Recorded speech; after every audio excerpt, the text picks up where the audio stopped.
দেশে তোরা তো কি এটাতে তুই গাড়িটার কি করছস? মানে গাড়িটা যা আসর ফেলাইছস জরিমানা দেওয়া লাগবো। জরিমানা দিব গাড়ায়।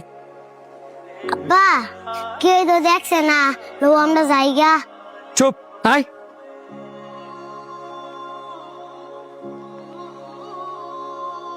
বড় ভাই, বাইরে যে নীল কালারের প্রাইভেট কার ওইটা কি আপনার? জি আমার। কেন, কিছু হয়েছে? ওইসে বলতে গেলে কি ভাই, আমার ফ্লায়ার আমি রাস্তা দায়িত্ব দিতেছিলাম, পরে ইডের কণা দিয়া আপনার গাড়ির মধ্যে হ্যাঁ আসর দিছে। কি কোন গাড়ির মধ্যে আসর দিয়ে দিছে? মানে আইনছে দেই। তোরা না যে করি এত লঙ্কামি করতি, এন বেড়া যেই মিলে চিত্তে গেছে তোরা আমার আজকে বাইন্দা রেখে দিব।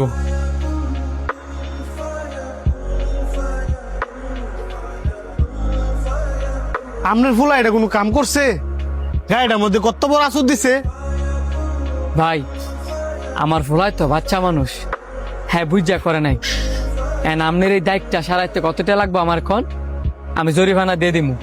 জরিমানাটা বড় বিষয় না, তবে আমি আপনার সততা দেখা অবাক হইলাম। আপনার ছেলে যখন এই কাজটা করছে আমি তো ছিলাম ওই ভিতরে, কেউ তো দেখে নাই। আপনারা চাইলে তো যাইতে গিয়েই পারতেন, কিন্তু তা না কইরা আমারে খুঁজে বের করলেন। কেউ দেখে নাই মানে? আপনার এই কথাটা হচ্ছে ভুল। প্রথমত আমার আল্লাহ দেখছে, দ্বিতীয়ত আমার পোলাইটা সাক্ষী।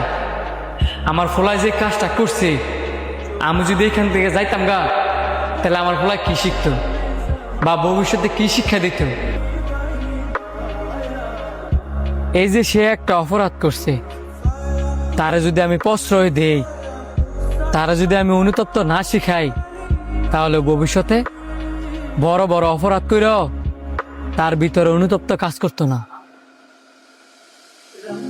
দেখেন, আমি আমার পোলারে এখন যে শিক্ষা দিয়ে বড় করব, ভবিষ্যতে সে বড় হইয়া আমার ওই শিক্ষা অবলম্বন করে চলব। এখন আপনি বলেন, আপনার জরিমানা কত দিতে হইব? আমার আবার যাইতে হইব। না না ভাই, জরিমানা লাগবে না। আপনার কথাগুলো শুনেই আমার মন ভরে গেছে গা। প্রত্যেকটা বাবা মারই আপনার মতন চিন্তা ভাবনা থাকা উচিত। ধন্যবাদ ভাই। আঙ্কেল সরি বলো। Uncle sorry. আসো।